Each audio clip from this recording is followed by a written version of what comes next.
Welcome to Top 3 with Strada Law, where we explore the intersection of the law with your life and business journey. At Strada Law, we're committed to changing the way you view lawyers and the legal profession. So on this podcast, we have real conversations with real people about real things, not just legalese. We'll talk with those who have faced the challenges that you're facing so you can learn from their experience. Yeah, we'll talk about the law, but we'll mostly talk about life and business and how the law overlaps with almost everything that you do. I'm Geneva Vasquez, the owner and principal attorney of Strada Law, and I'm your host. Just our standard disclaimer before we get started. I'm a lawyer, but I'm not your lawyer unless we've entered into a written agreement to work together. I'm licensed in North Carolina, New Mexico, South Carolina, Florida, and New Jersey, and can serve clients in those states. However, nothing said here today is intended to be legal advice, and this information is for educational purposes only. On today's episode, we have a special guest and one of my longtime friends. It's been longer than I'd like to admit, honestly. Jordan Herskowitz with me here today. So welcome, Jordan. Hello. Glad to be here. Jordan is the executive director and creator of Richie Spirit Foundation. He created the foundation to honor his younger brother, Richie, who passed away at the age of 17 years old from cystic fibrosis-related causes. At age 6, Richie became one of the youngest cystic fibrosis patients to ever receive a double lung transplant. For 8 years, Richie enjoyed a healthy life thanks to an anonymous organ donor. So Richie Spirit Foundation's mission is to promote organ donation to people of all ages through awareness programs, grants, and inspiring others to live life with a positive spirit to honor Richie's memory. So Jordan, we're super excited to have you here today. I remember it's been a long time. When I was thinking back today how long I've known you, I was actually pretty surprised about it and made me feel very old. But I've known you since you started Richie's Spirit Foundation, which you were in college at the time, I think maybe 21 years old. Is that right? Yes, that's correct. So it's been a long time that you have been doing this work. And I wanted to have you on the show for a couple of reasons. So one thing that our listeners may or may not know is a big part of my practice is estate and legacy planning. That's the bulk of the work that I do through my firm. And so when people hear these words, estate and legacy planning, they just automatically, I think as a culture, we associate those words with wealth, right? Being really old or being very rich.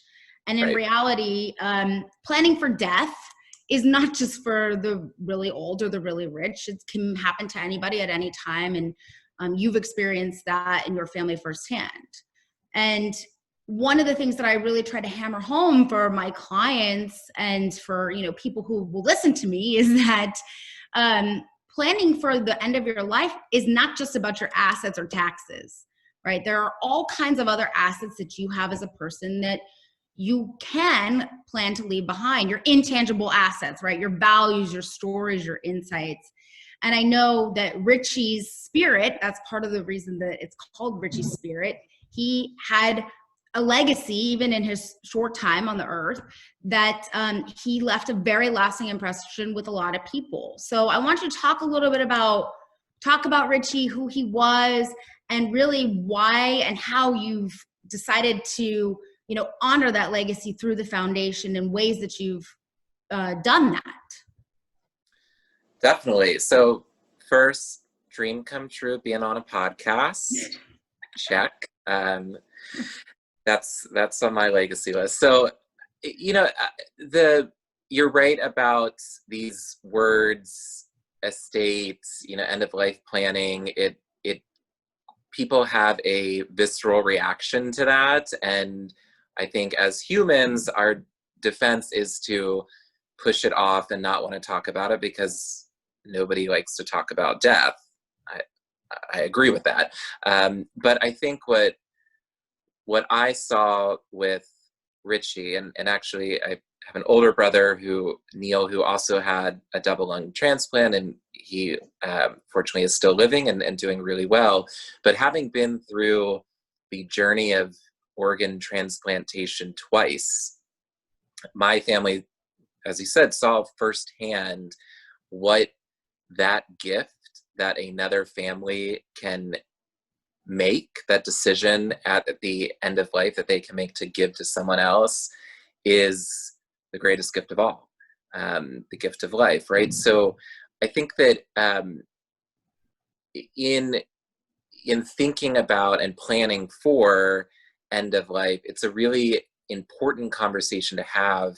And so often people put it off ultimately until it's too late. And what happens in that situation is that you are faced with a trauma that you are not thinking clearly in the moment.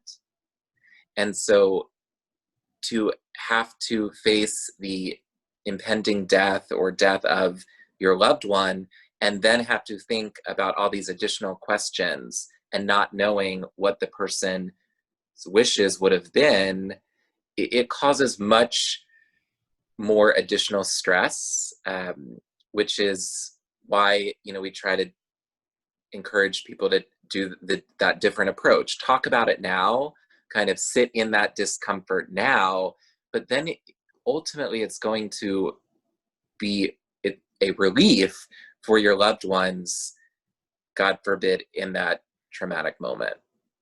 Right.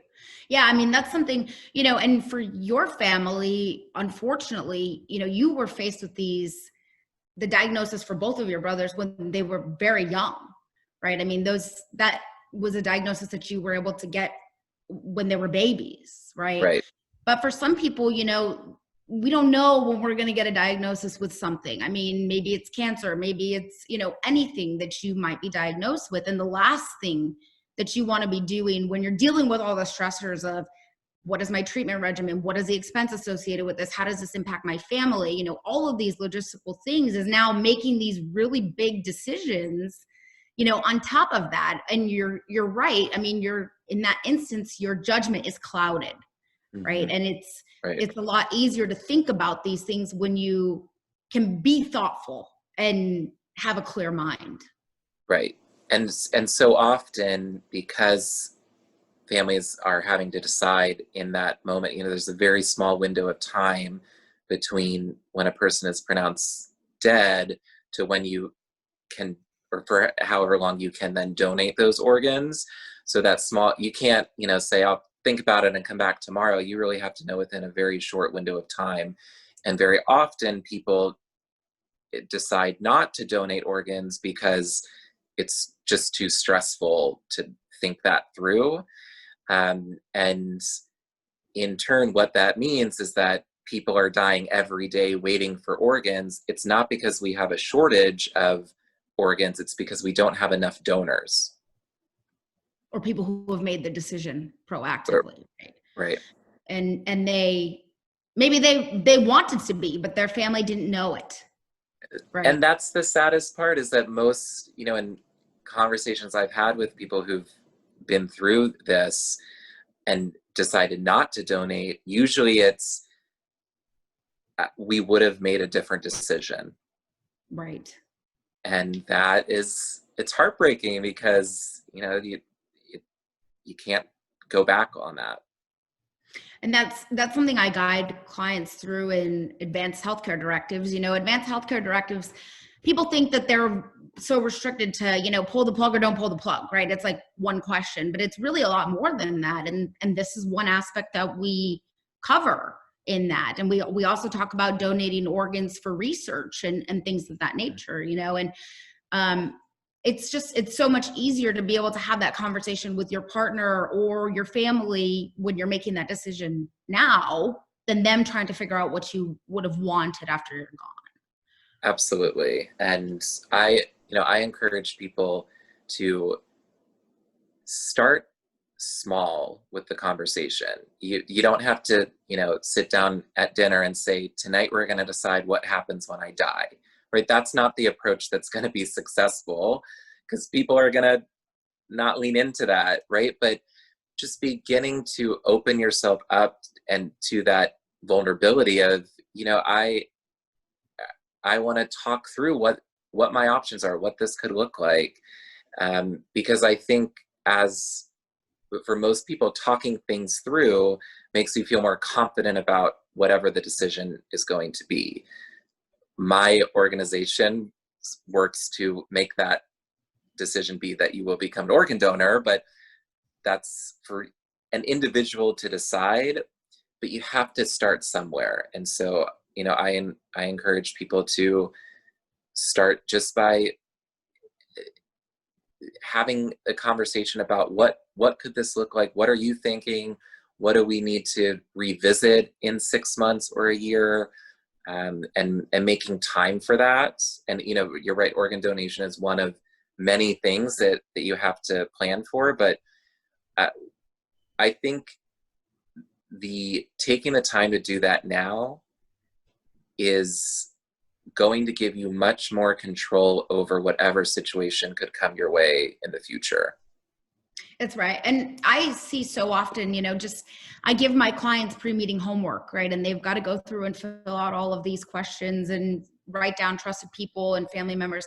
And so often in the initial planning session, when I ask people, have you ever discussed this before? Are you exposed to this? You know, I try to get a background on where they're at as a starting point. And so frequently I hear, we never had this conversation until we started filling out this paperwork.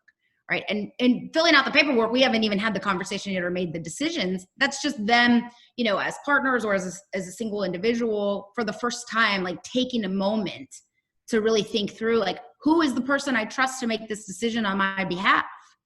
Right. And to make it in the way that I would want it to be made. And you're right. It's a societal issue that we are so afraid to have these conversations. But it's one thing that we all have in common, is that we're going to die. It's really the only thing that we all have 100% in common. Right. Yeah, very true. Yeah. So I want to talk about Richie a little bit and some of the elements of who he was and how you have built, you know, preservation of that legacy through the foundation. Yes. So I love talking about Richie.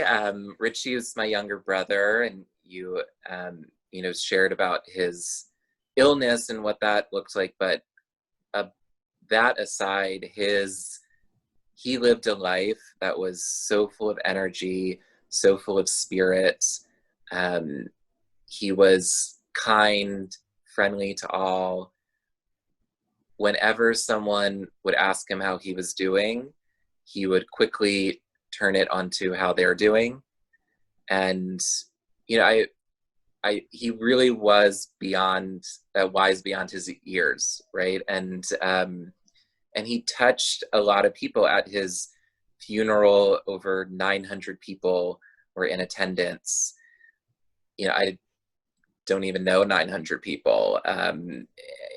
He had a really special spirit to him. And when he died, you know, we were in college, and I had thought, so he died just a few months shy of his high school graduation.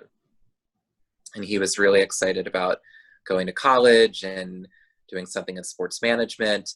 And I think because I was in college at the time, the idea that not only as my brother died, which was sad in its own right, but that he wasn't going to be able to experience college in the way that I was currently experiencing it. And that was really, that hurt a lot to me. And I thought, okay, it would be cool in Richie's memory to have a scholarship where we could find someone who embodies similar characteristics of Richie and give them a scholarship in his name to go to college.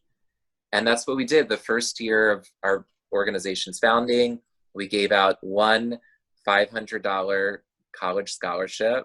At the time, $500 went much further than it does now. And, you know, I thought, well, that's so amazing. And I really thought we were just going to give out a $500 college scholarship every year, and that was going to be it. But as I talked to more people and brought more people into this idea of what an organization in Richie's memory could be, more programs and initiatives came to fruition, and the trajectory of the foundation really changed and grew. But that's how it started. And I think that when I think back, which, you know, this conversation allows me to, I don't often get to think in retrospect, right? But the original goal and purpose and mission of the organization still is the same today. And how this is going to be one of my key takeaways later, but how everything that we do as an organization has to come back to that mission, because if it doesn't, then we're not fulfilling the work that we set out to do. And yeah, missions can evolve and change and adapt, but that has to be very purposeful and thoughtful. And, you know, it's always been my responsibility as the executive director to make sure that the mission stays intact. And so all the work that we do is to promote organ donation, and it is to keep Richie's memory alive. As long as those two things are happening, then we're on the right track. Now, the scholarship, talk a little bit about that, how many applicants you're up to and what the awards are, because I've had the huge honor of being a judge for now several years. Yes. And the essays, we read essays by these students who, you know, they all write about something different, and they are overcoming something that's important in their life. And they write about how what they're doing is embodying Richie's spirit, right? And these essays are just astounding. I mean, it's so difficult to choose, you know, who advances to the next round. It's like painstaking as a judge, because these students are just remarkable. I mean, at all levels, right? The things that they've overcome, the ways that they've overcome them, the ways that they're impacting their community. I mean, I just cannot say enough about all of the applicants, let alone the winners, right? So tell, like, where are you up to on the number of, you know, how many applicants, how much are the scholarships up to now? What's it evolved into? Yeah. Don't you read those essays and you're like, what was I doing in high school? Because it wasn't this amazing stuff. Wow. Yeah, so the first year, this $500 scholarship, I grew up in Plano, Texas, which is just outside of Dallas, and the scholarship was just for anyone within the Plano district, and we got maybe 100 applicants out of, I don't know, 2,000 potential applicants. And then in the second year, we expanded to the state of Texas. Any high school student in Texas who was planning to go to college could apply, and we upped it to $1,000. And then in the third year, we made a big jump from Texas to national, and any high school student, graduating high school student who was planning to go to college or university in the following school year was eligible. And it's a 2-part essay to describe a significant challenge that you faced in your life. And the second part is to how you've overcome it. And what I always, you know, how I guide my judges and how I promote the scholarship is that it doesn't matter what your challenge is or was. We're not here to compare people's challenges and say, you had a harder challenge, you should get the money. It's how you've overcome that and how you, as a person, have dealt with this challenge in a way that you are better because of it, you're helping others because of it, and you're making the world a better place. And so we see, as you know, you read all sorts of challenges, but it's really what that student has done to overcome it that sets those, that guides us to those winners. So over the last 9 years since we've been national, we have thousands of applicants every year. It is a 6-month review process. You come in at the tail end, but there's like 4 more months of review. It's still a lot to do at that point. Yeah. And we now award $5,000 annually to 3 scholarship winners. And what has been really cool in the last few years is we have been able to engage past scholarship winners in the work that we're doing currently as a foundation. So we've had past scholarship winners serve as judges. And we currently have an intern working with the organization who was a previous scholarship winner. So that engagement is really exciting, and I think speaks to the longevity of the scholarship program. So that's actually a good segue, because when you talk about challenges and overcoming them, I mean, the loss of your brother is significant at any time in your life, right? A sibling, a family member. For you, this happened, you were away from your family at college, right? You mentioned that you were in college yourself. And you had, when you had all kinds of things that were going on in your life that seemed like the most important thing in the world until this happened, right? And so it was a really big thing to encounter, to overcome. And one of your responses was to create the foundation, right? And it took a little bit of time to get that off the ground. But I mean, you were, in your early 20s, you don't come from vast wealth, right? You don't have an exorbitantly wealthy family. Like, people associate that word with foundation, right? And then in the meantime, you've continued to progress in your own career. You don't do this executive role as a full-time, I mean, you do it full-time, but it's not your full-time income, right? You're a principal at a school in New Jersey, and you've got a whole nother world that is occupying your time. So basically everything was stacked against you to make this thing work, right? And so talk to me about how you created it, right? And what were some of your biggest resources? How did this come together for you? And then I'm going to segue. I want to hear a little bit about that. And then I'm going to segue to my question that's going to lead you into your top 3. Okay. Sure. So let's see. I've always been a very proactive, action-oriented person, to my parents' chagrin, and very independent. And so when Richie died, I went back to Texas, back home for a little bit, maybe 2 weeks or so, and then came back to school. So Richie died October 29th.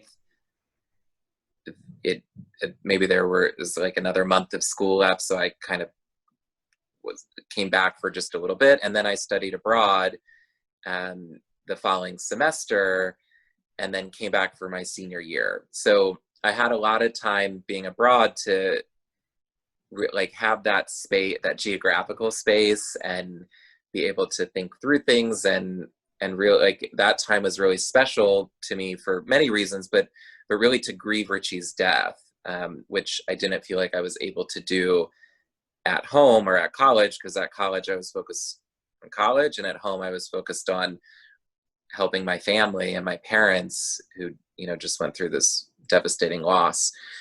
So when I got back to Oklahoma for college for my senior year, I started to think about the scholarship and what I could do to keep Richie's memory alive. And what I noticed right away is that people really felt connected to Richie and wanted to do something, but didn't know what. And I was getting a little irritated that people would make a donation to this organization and then tell us, and then make a donation to this other organization, and everything felt disjointed, but there was a lot of care. And I was like, how can I bring this together? Not that these other organizations are not worthy of donations, but it didn't, I think it didn't feel like it was enough. And I wanted to do something more.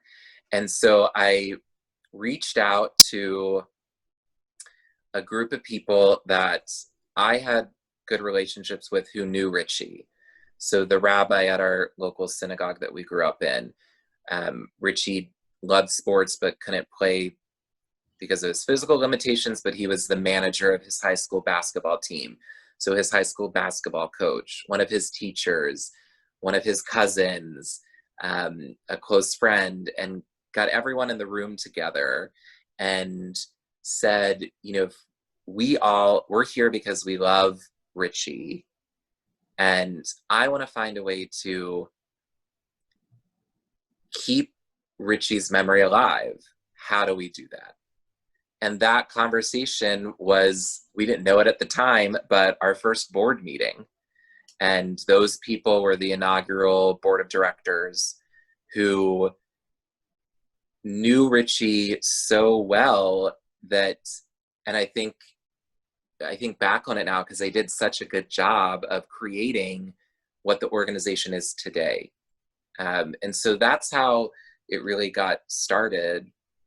And so, you know, it's great to have a vision, but you can't do anything without money.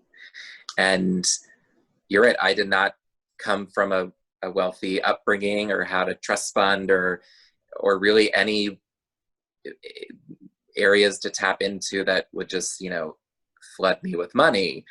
And so I thought really strategically about how I could get people to give money to the cause. And if you've never fundraised before, it's very daunting and scary.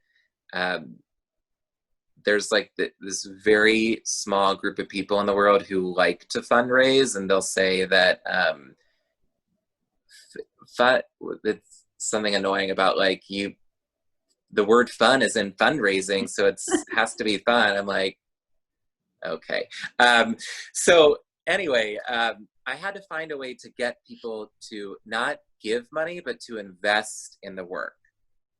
And so what that meant was having conversations with people that said, here's what I'm trying to do, and here's how you can help. You can give money, and here's where your money would go. You can volunteer and read scholarships or read essays for the scholarship, and you can do this and this and this. And by giving people a choice, not only did they feel like whatever they were going to contribute was going to be of value, but they were going to pick what that was. I wasn't saying you have to give me $100.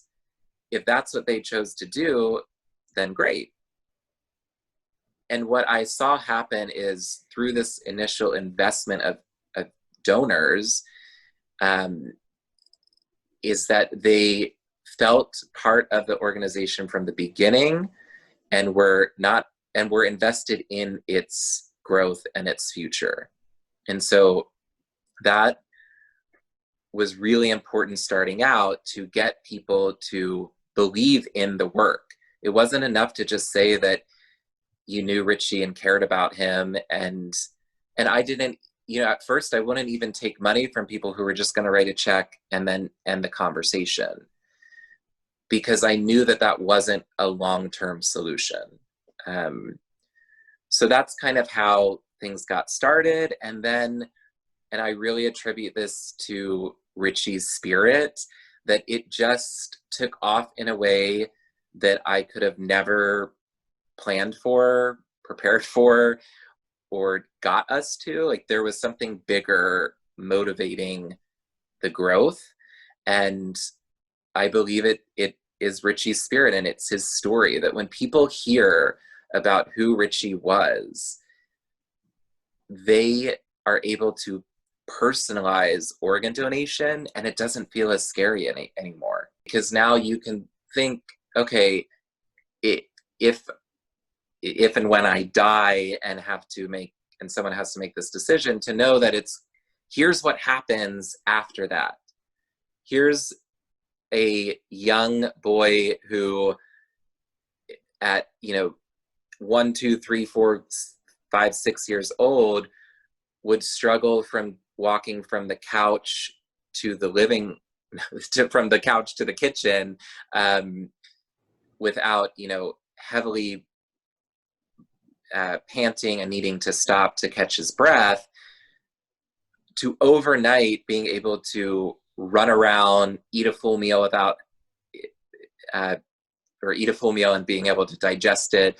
And that, to be able to personalize that, I think is the power of our story and organ donation. So, you know, as I mentioned before, I try to really hammer home for especially parents, right? What are some of the intangible things you want to leave behind? What is the legacy you want to leave behind? How can we document that, right? And one of the things that I do for people is I have them do a recorded legacy interview, because even just having a conversation that's maybe guided by somebody else can, like you said, it can cause you to be a little bit more introspective or retrospective and have something for your family to know, right? Know what's important to you. So if somebody were to think about, maybe they want to honor a family member in the same way that you have, or create something that maybe looks a little bit different, but the idea of a foundation can seem really daunting and overwhelming, right? And honestly, sometimes people do consider creating a foundation in their estate plan. So it's something that they've planned to, it will start after their death, right? To honor something that they want in some type of legacy element. Right. So for people who are considering this as a possibility, maybe it had never even crossed their mind, what are your top 3 takeaways or key things that you would want people who are thinking about creating a foundation or even just dabbling with the idea to know about actually running a foundation? The practical, what are the things that you wouldn't think of? Because it sounds glamorous, right? But like I said before, you have a full-time other job. So a lot of what you do with this is volunteer time, right? And you've put a lot of labor, love into it. So what does that look like, practically speaking? Yeah, and I just put out the disclaimer that when we use the word foundation, there's really 2 different types of foundations, right? You can have a family foundation that goes into effect after your death and basically spits money out as you direct it, and that's all it does, right? You're basically just writing checks to other organizations, right? And so and that's not Richie's Spirit Foundation, but to create a foundation in memory of someone that's going to do things actively is where my takeaways are based on. So number 1 is a clear mission and vision. And as I said earlier, everything has to go back to that. And it's a great checks and balances.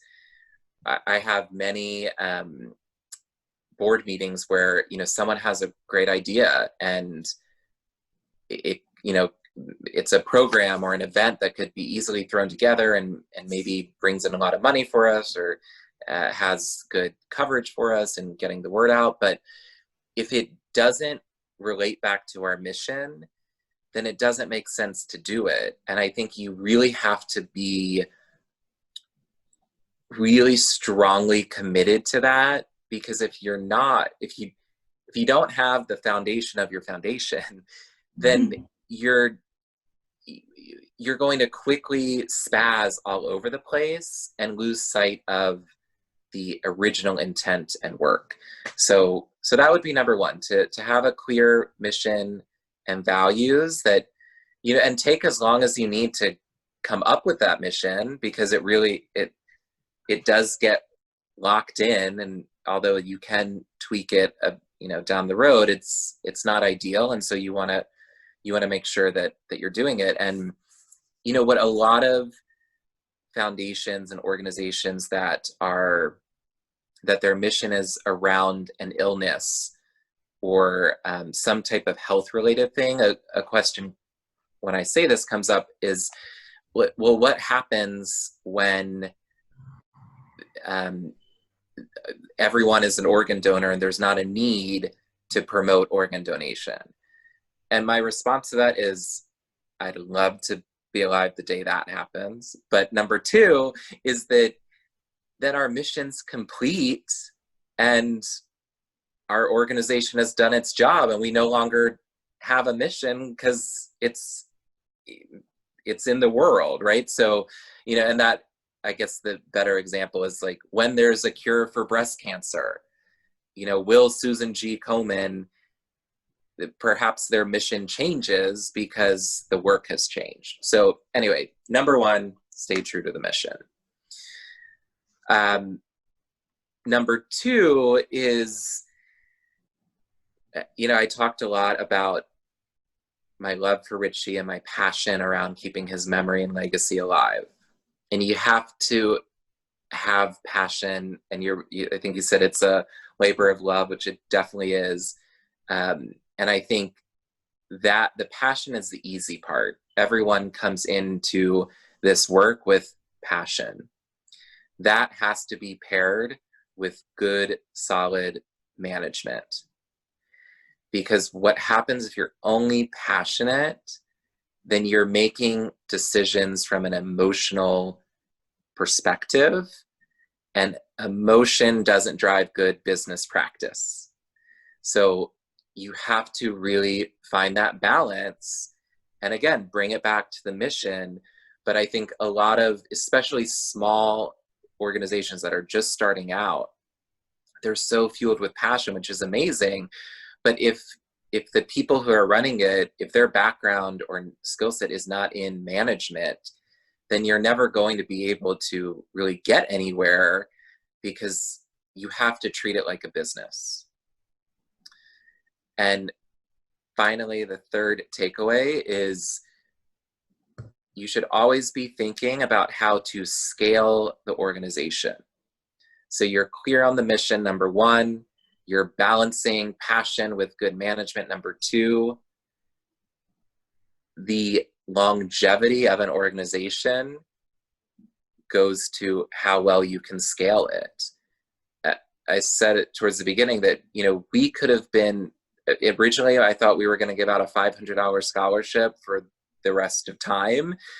That would have made us a one level baseline without any growth up or down. The decision to think about how to expand the scholarship program, and then how to add another grant, which is our transplant assistance grant that gives money to families with a child undergoing an organ transplant. And then to think about how we're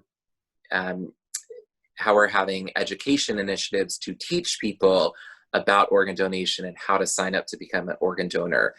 And then making a partnership with the Transplant Games of America, a biannual event that it's like the Olympics for transplant recipients, right? So all of these things were strategic ways that we were growing as an organization. And you always have to think about what the next step is, because that reach and that scale is how you know if you're being successful.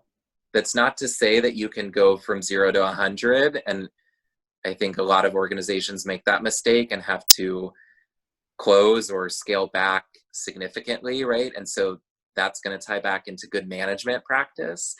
But the third takeaway is thinking about how to scale and grow the organization.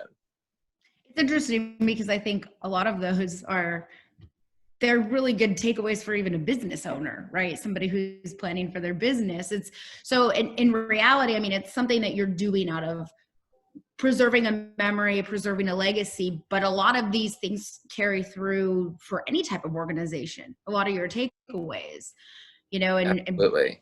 And recap, it's be true to the mission, good management, and scalability, right? Those are the three baseline things. And I know it's been, a ton of personal time that you've committed over more than a decade now. And it's also the time of a lot of people who have supported you, right? And have helped with the growth of the foundation. And, and that's what has also, that spirit and honoring that memory and that legacy has been able to support the growth. Definitely. And, it's true for, you're right, any business. It's also it's true for your own personal life, right? Like, what is your mission and purpose, and how do you balance that with both the passion and actually going out and doing the things, and how do you grow every day, month, year as a person? I think it's all it can all be connected there. You know, and sure. actually thinking, if I can share a very quick story, but I think it illustrates these points that you're talking about. A couple of years ago, so about maybe 9 years into the foundation, I got I got an email from a person who I didn't know who this person was, and she wrote that she wanted to make a donation to the organization and didn't know where to send the check to.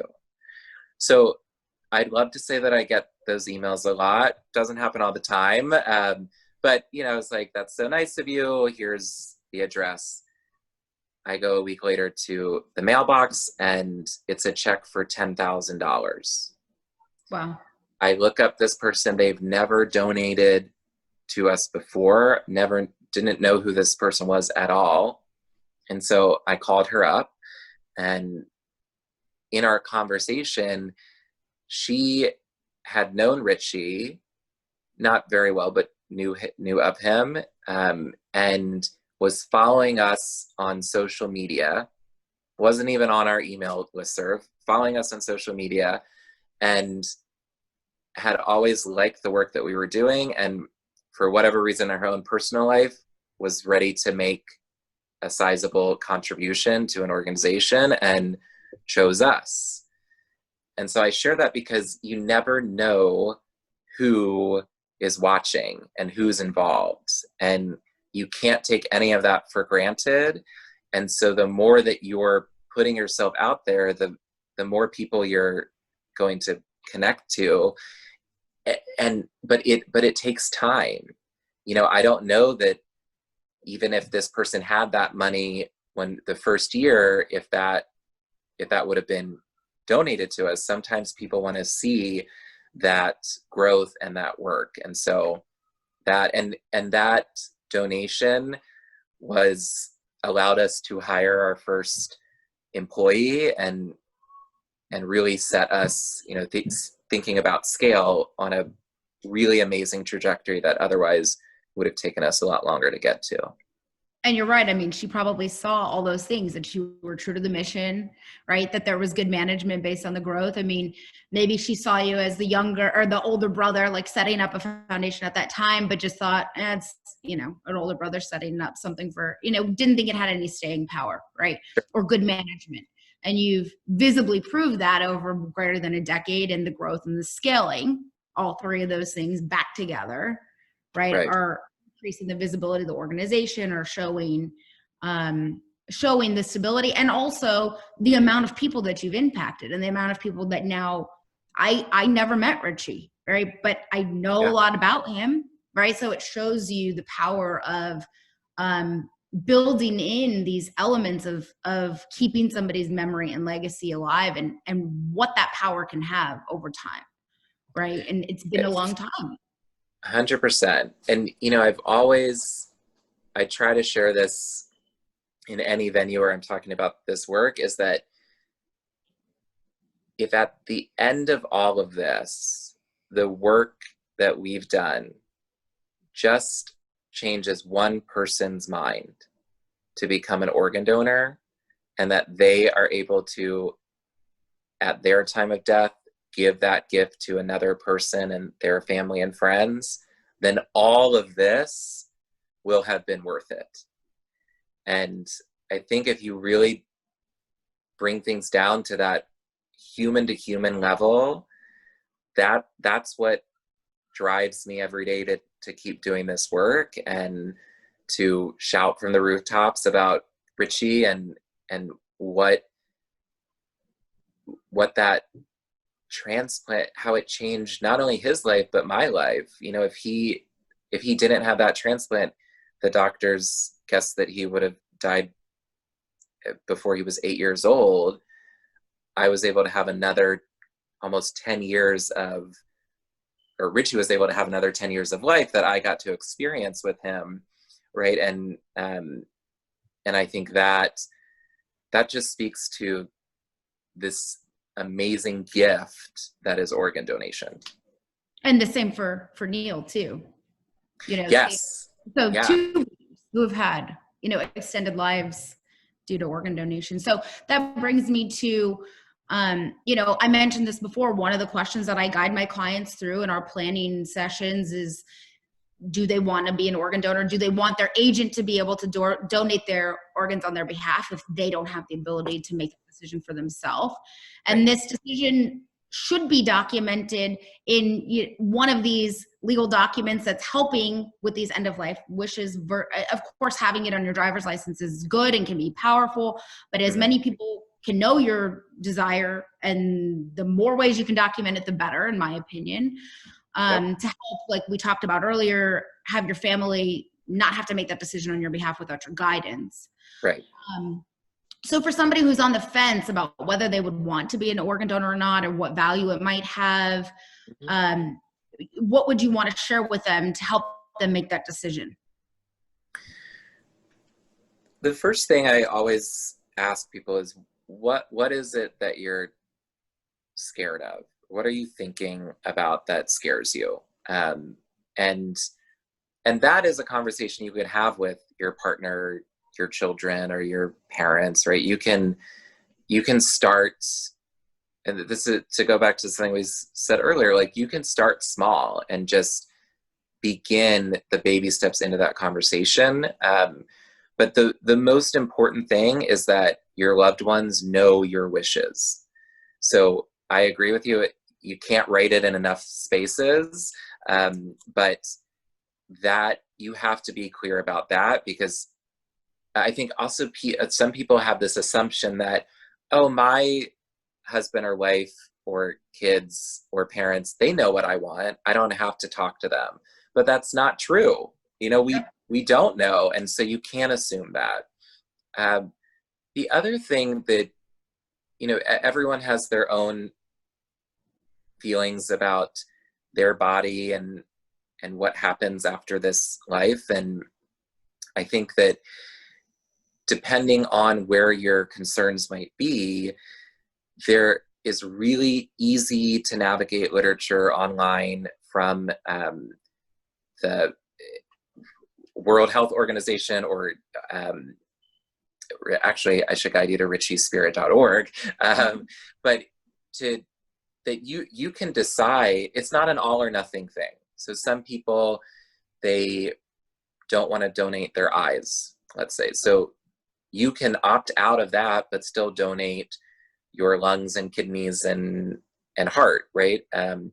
Some people want to donate their body to science. Some people, depending on the cause of death, are not able to donate to a living organ donor, but can donate their body for research, or usually you can also donate your skin, regardless of if you had an illness or something that caused the death, right? So there's a lot of options here.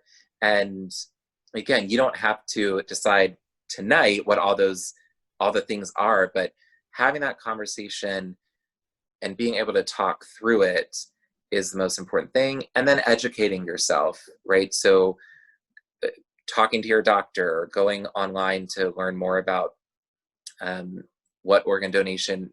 A lot of people, I think Grey's Anatomy is still on, but back in the day, people would be like, I watched this episode of Grey's Anatomy and I don't want, like, McDreamy is in one room and he's taking the heart out of patient A and walking to the next room and giving it. It's like, that's not how organ donation works. Okay, so Grey's Anatomy, great show, but not real life. So you might have to re-educate yourself about like how it works, how there's a very extensive process on who can get an organ, and what factors are attributed to the waiting list and what factors are not. A lot of people think that if you're wealthy, you can get higher on the waiting list. That's not true, right? So I think debunking those myths is also important. And then the last thing I'd say is, when you when you have these conversations, you do your research and you come to your decision, you don't have to constantly revisit that. You've made that decision, and that's an end of life decision. So now focus on life, focus on living your life. Trust that you have done your due diligence, that you've shared with your loved ones, that you've written it down in all the places that you said you need to, and then don't harp on it, right? Because that's not a way to live your life. That's right. And even in my planning sessions, I have clients, I tell them, make a decision quickly. We'll talk through it and then make the decision. If you leave and you don't think about it again, then it's a good decision and let it lie. Right. And great move on, advice. right. And because sometimes we let making the decision impact us ever making one. We can't be so afraid of one or make the perfect one that we just don't do it at all. Right. Which is, I think, what happens. Estate planning matters in general, but exactly what you said. I mean, that's, you know, all those limitations and all those things can be documented in your advanced healthcare directives, your end of life wishes. All those things can be documented, and your family doesn't have to guess on any of these things. And will you just share that quick data point on how many lives are saved by an organ donor, being an organ donor? Yeah, so you can save up to 8 people's lives by donating your organs. Yeah, and that's something I know from being a judge. Yeah. Essays, right? Because every submission has to include, they have to know the answer to that to be eligible to move forward to the next round. So thank you so much for spending time with us today. If people want to get access to some of those resources, find out more about your work, all of that, they can go to richiespirit.org. Is that right? That's correct. Yep. And then you can drop me an email at jordan@richiespirit.org, and we're on Facebook, Twitter, and Instagram, Richie Spirit. Perfect. Thank you so much for joining us. I, of course, always enjoy talking with you, but really appreciate the work that you do and how you do it so well. Thanks so much for tuning into this episode of Top 3 with Strada Law. And thanks to our special guest, Jordan Herskowitz, Executive Director of Richie Spirit Foundation, for sharing his top 3 takeaways with us. Be sure to tune in to the next episode of Top 3 with Strada Law. We release new episodes bi-weekly, and you can catch all the other shows on the Sal-E-Boys Podcast Network. Subscribe to the Sal-E-Boys Podcast Network wherever you get your podcasts, and on YouTube for the latest episodes. You can also find out more about Strada Law and by visiting us at www.lestradalaw.com. Follow us on Facebook, Instagram, LinkedIn, and Twitter. Thanks, and we'll see you next time.